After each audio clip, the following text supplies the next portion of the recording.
Skyward Sword is a closed loop. It's Late to the party. I don't know. I don't have an intro.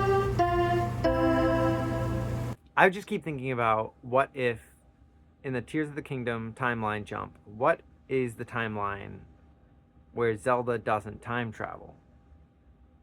And the reason I've been thinking about that is because in Age of Calamity, Link and Zelda beat Ganon before the 100-year time jump, which led to the Ganondorf under the castle being woken from the seal.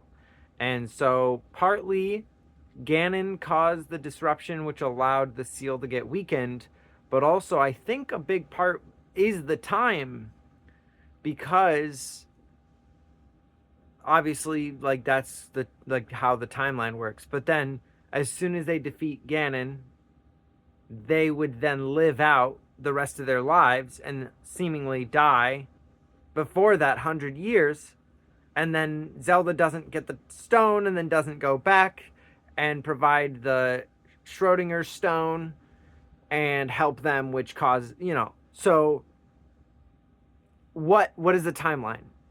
And then I was thinking about the specific title they give Ganondorf in Tears of the Kingdom and Age of Imprisonment, which is Demon King Ganondorf. I think that's very important because a thing in Skyward Sword that said right at the beginning is that like vocal traditions are very poor memory. Like oral tradition just can't, it doesn't have good grasp because it's only repeated by vocalizing it. So you have to remember it, and because it's not written. And I think that they put that there as like a clue because Tears of the Kingdom has like this whole, mix up of what we thought Breath of the Wild was. But if you actually think about it as like a wraparound, what would happen if Ganondorf won and stayed as the Demon King in the far past?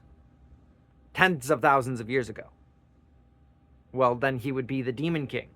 And you could even say that the destruction and malice could be called demise. And now hear me out. What if demise is Ganondorf with 2 stones? And I say 2 stones specifically because I'm assuming Rauru is too confident and would have died immediately. Maybe even to the Molduga attack. And Sonia's dead because she doesn't use her powers offensively enough. And I think that would have he would have just won quicker. So I think he would have gotten both of their stones, which is why Demise has the 2 malice arms that are like scaly. Because if you notice Demon King Ganondorf's armor, like his look, he's got like his normal Gerudo arm, and then he's got like a malice arm. And I think that's crucial. So what if he got 2 stones, or maybe even 3, because Minoru, and that's why he's got the X up in his forehead to like commemorate. And what if that's Demise? So then the timeline doesn't split at Skyward Sword, but it splits at Tears of the Kingdom. And Skyward Sword is partly the oral tradition of the generation that followed Rauru and Sonia. Hear me out. Hylia, Impa, children of Rauru and Sonia, and Minoru. Impa's the first Sheikah. The Sheikah don't exist in Tears of the Kingdom's past. I know it's a wild take, but Impa is also sent to the future to help Zelda. So like, all I'm saying is I think Hylia and Impa are siblings. Because also, Hylia or Impa in Skyward Sword, very specifically, looks a lot like Sonia as like the human. And I could imagine that Minoru's child with someone from Sonia's tribe as well would look like Impa. That's all I'm saying. Okay?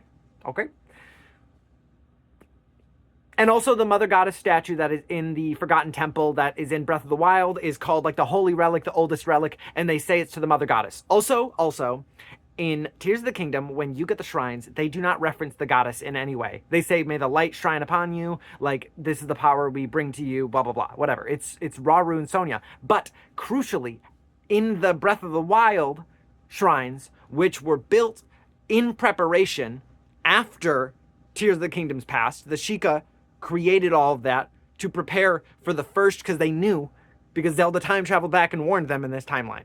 So they built all the Sheikah tech. They knew it would last only for that time and then be destroyed. And then they knew that Tears of the, like, they were prepared. Monk Mazkosha literally was in stasis for 10,000 years because he said he had a message from the goddess. Like, we're getting super deep into this. I need a whiteboard, but this is just my rant in the morning because I need to get all of this out. It's like a conspiracy.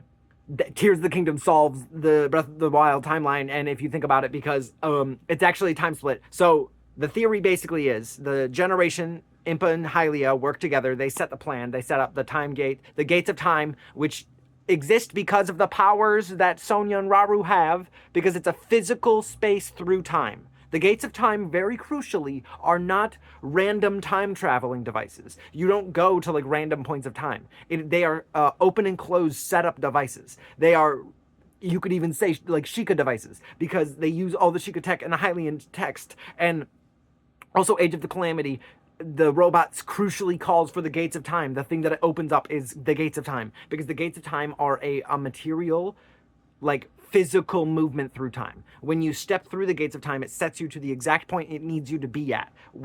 It's coded in. So you can't just go back and forth.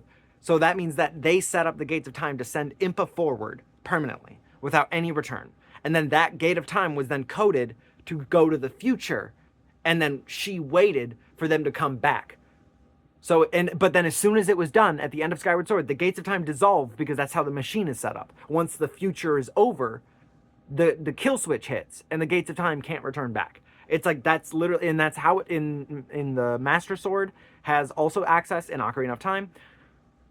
It, like, this is how the gates of time work, okay? So the gates of time do not cause time splits, but Zelda's time stone does, because that is not the gates of time. That is a emotional reaction that caused her to pull back, because it was set like as a cycle. It like repeated. But in that timeline, Ganondorf was locked under the castle the whole time. And we know that the Gerudo birth thing is every 100 years. We don't know if two have existed at the same time. But what timeline does Ganondorf never come back in? The Downfall timeline. And it makes more sense if it's because of a Ganondorf being sealed and his malice breaking out as prophesied by the Sheikah every 10,000 years or every 1,000 years or 100 years. It doesn't really matter how much time has passed, because oral tradition fails to account for things. Those are just big numbers because it feels like forever ago. So if we just forget the time exactly and just think about it as oral traditions, like Fee specifically stated was poorly designed, okay? It's all one timeline of Ganon resurrecting over and over and over. It's Ganon. It's always Ganon. And it's always because of Koume and Kotake working together as Twin Rova in several of the games are trying to resurrect him specifically, because he gets the secret stones and then grants them to him when he gets sealed. That's why that's when he gets his secret stone, he gives them power, and that's why they live for like 400 years with the dark magic, because he uses his malice. That's like, that makes so much more sense why they live forever. And hear me out. Even in the other timeline where they're in Ocarina of Time, it makes sense, because in that timeline that leads to Skyward Sword is because Ganon won.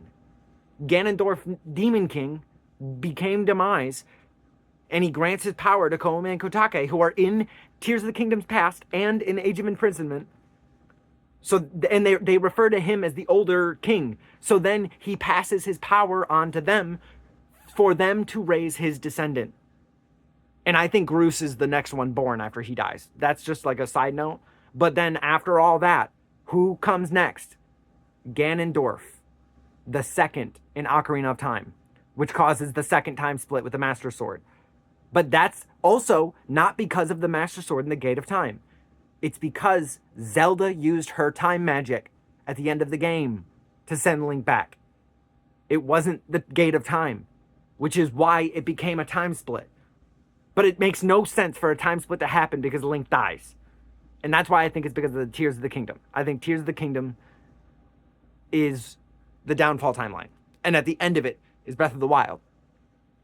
And I think the reason, in a weird way of bootstrap paradoxing and forcing, like, because something didn't happen, it caused the entire time ripple.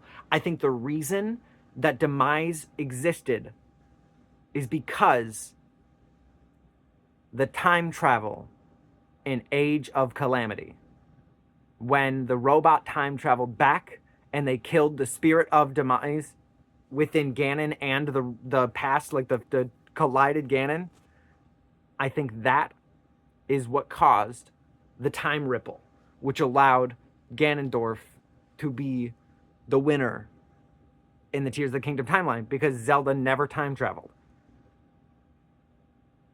Is this a 10, 11-minute ramble for me to say that Age of Calamity is important to the Zelda timeline? Maybe. But also, I think that I've got something cooking. So let me know what you think, and I hope you have a good day. Asmodeus!